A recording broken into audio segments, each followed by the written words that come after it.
दोस्तों, सुज़लॉन एनर्जी की बात करें तो स्टॉक के अंदर आज गिरावट देखने को मिली। अब इस गिरावट के पीछे वजह है बाजार में तूफानी गिरावट। आज बाजार पूरी तरह से देखें तो भारी गिरावट के साथ क्रैश हुआ है। इसके पीछे 3-4 बड़े रीज़न है जिसकी वजह से बाजार इतना ज़ोरदार गिरा। तो उन रीज़न को भी समझेंगे और आगे की स्थिति के बारे में भी समझेंगे। वैसे मोतीलाल ओसवाल ने अपनी एक नई रिपोर्ट जारी की है, वो काफ़ी अच्छी है सुज़लॉन के लिए। सुज़लॉन एनर्जी ने एक ज़बरदस्त फैसला किया। उन्होंने यहाँ पे यूरोपियन बाज़ार के लिए नई फैक्ट्री बनाने का ऐलान किया।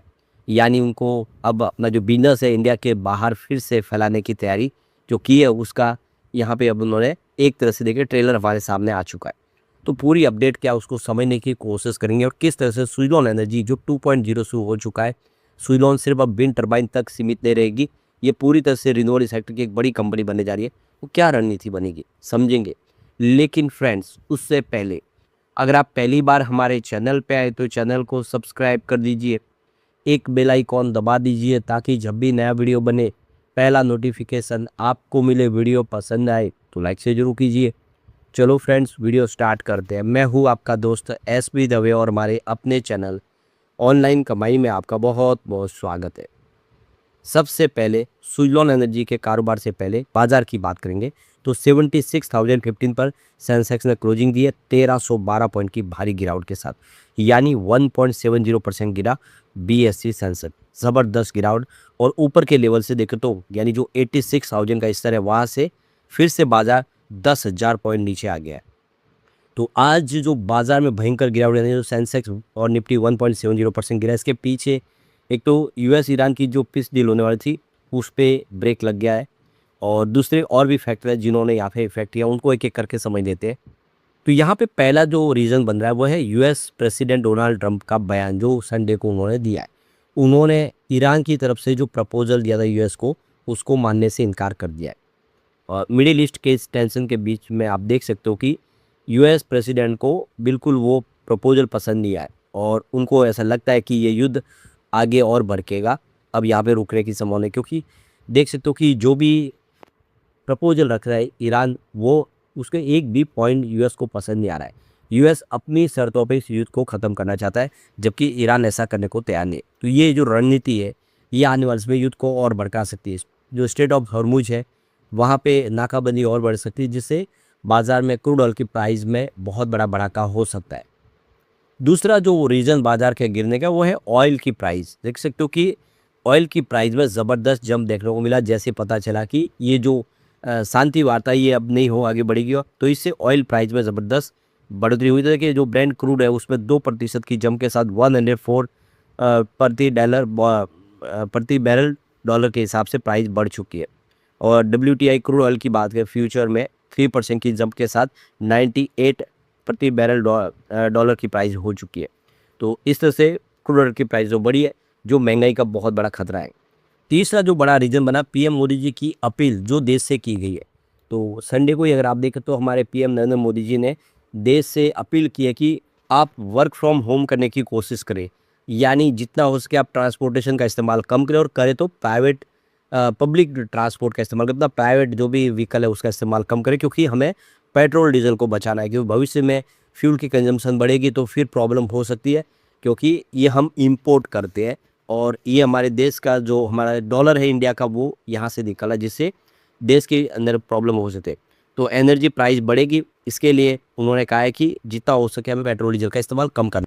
और सिर्फ पेट्रोल डीजल की बात नहीं, उन्होंने ये भी कहा है कि गोल्ड नहीं खरीदना चाहिए साल भर, क्योंकि गोल्ड की वजह से भी हम इंपोर्ट जो करते हैं उसकी वजह से प्राइस बढ़ने की संभावना है। इसके अलावा फर्टिलाइज़र जो इस्तेमाल होते हैं वो फर्टिलाइज़र का इस्तेमाल ना करके हमें जो हमारे जो प्राकृतिक जो भी हम खाद बनाते हैं उसका इस्तेमाल करें। क्योंकि फर्टिलाइज़र जो है उसमें बहुत हैवी सब्सिडी गवर्नमेंट देती है, तो उसका भी इस्तेमाल लग रहा है। इस तरह से बहुत सारी यहाँ पे अपील की गई है ताकि देश सुरक्षित रहे, तो उसका निगेटिव असर हुआ यहाँ पे। चौथा रीज़न है कि इंडियन रुपीज़ है वो रिकॉर्ड लो पे पहुँच गया। आप देखिए हमारा जो डॉलर उसमें इंडियन रुपीज़ 9% गिरा है और जो क्लोजिंग लेवल 95.31 रुपीज़ आ गया डॉलर का प्राइस इंडिया के हिसाब से। तो इंडियन रुपीज़ लगातार कमज़ोर हो रहा है, ये देश के लिए घातक है जिसकी वजह से भी एक माहौल जो है बाज़ार का कमज़ोर हो। पांचवा बड़ा रीज़न है एफआईए की सेलिंग। एफआईए बाजार में ज़बरदस्त बिकवाली करे। आप देख सकते हो कि फ्राइडे को उन्होंने 4111 करोड़ की बिकवाली कर दी है। तो लगातार देखें तो एफआई बाजार में पैसा निकाल रहे हैं, जिसकी वजह से माहौल पूरा बिगड़ गया। ये 5 बड़े रीज़न जिसकी वजह से बाजार आज क्रैश कर गया। सुज़लोन एनर्जी की बात करो 53.32 पर क्लोजिंग थी, यहाँ पे 3% की गिरावट देखने को मिली। तो देखिए 54.97 की क्लोजिंग थी फ्राइडे को और 54.35 पर कमजोरी के साथ ही शुरुआत हुई और बाजार उधर टिक नहीं पाया, थोड़ी सी हल्की तेजी बनी, लेकिन आप देखिए बाजार जिस तरह से भारी भरकम गिरावट हुई जिसकी वजह से ये भी 53 तक आ गया है। 58 तक पहुंचा है, इस बार तेजी के दौर में वापस 5 रुपये नीचे आ गया है और इसके पीछे वजह बाजार में गिरावट। बाजार भी देखे तो अब जब 79,000 के आसपास पहुंचा हुआ, जो सेंसेक्स हमारा 76,000 के आसपास आ गया, 3,000 पॉइंट की गिरावट यहाँ पर भी हो गई है। ऐसे में सुज़लोन भी थोड़ा नीचे आ गया है। इसके बीच में जो बड़ी गुड न्यूज़ निकल के आ रही है, सुज़लोन एनर्जी एक नई विंड टरबाइन फैक्ट्री यूरोप में शुरू करने की प्लानिंग कर चुके हैं। तो ये जो नई विंड टरबाइन फैक्ट्री होगी, ये सिर्फ यहाँ पे अब देखें तो विंड के नहीं बल्कि सोलर पैनल्स और बैटरी एनर्जी स्टोरेज के प्रोजेक्ट भी करेगी।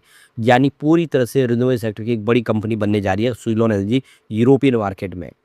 तो ऑलरेडी सुज़लोन की तरफ से जो ऐलान किया गया है, जिसमें उन्होंने कहा है कि सुज़लोन ने ब्लू स्काई प्लेटफॉर्म लॉन्च किया है, जिसमें S175 मेगावाट की विंड टरबाइन लॉन्च की गई है।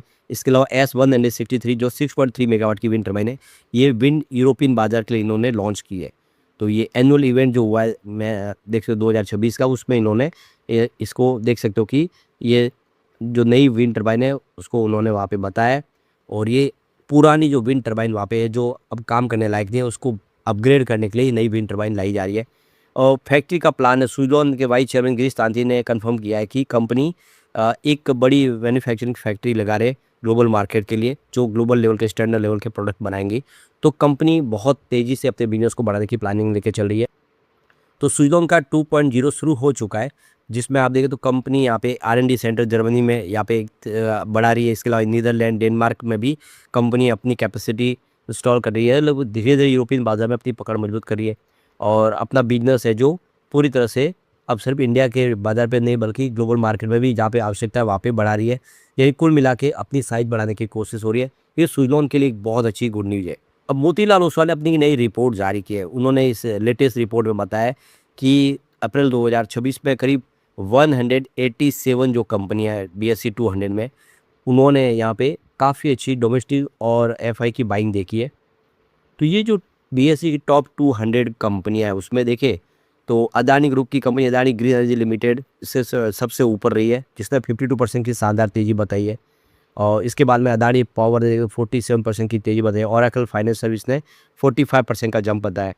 इसके अलावा भी कुछ कंपनियां जिन्होंने बेहतर किया, जिसमें आप देखिए अदानी एनर्जी सोल्यूशन लिमिटेड और भारत हेवी इलेक्ट्रिक्स लिमिटेड, इन्होंने 44% की तेज़ी बताई है। सुज़लोन एनर्जीज ने 40% की शानदार तेज़ी बताई है। लॉयड मेटल्स ने 39% की तेज़ी बताई। हिताची एनर्जी 38% की दौड़ लगाए। तो यहाँ पे वरुण बेवरेज ने भी 34% की तेज़ी बताई। ये काफ़ी सारे जो स्टॉक है जिन्होंने बेहतर किया है।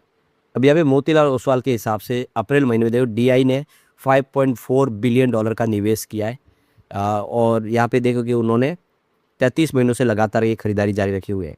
डोमेस्टिक मार्केट में निवेश कर रहे जो बड़े DI है और दूसरी तरफ देखें तो FI की तरफ से बाजार पैसा निकाल रहा है, उनका $5 बिलियन का आउटफ्लो हुआ है। लेकिन ये देख सकते हो कि जितना पैसा FI यहाँ पे निकाल रहे उसके सामने DI उससे ज़्यादा खरीदारी करे, बाजार को संभाल रहे। लेकिन अच्छी बात यह है कि कुछ चुनिंदा स्टॉक में FI की खरीदारी भी बनी हुई है, जिसमें सुज़लोन भी शामिल है।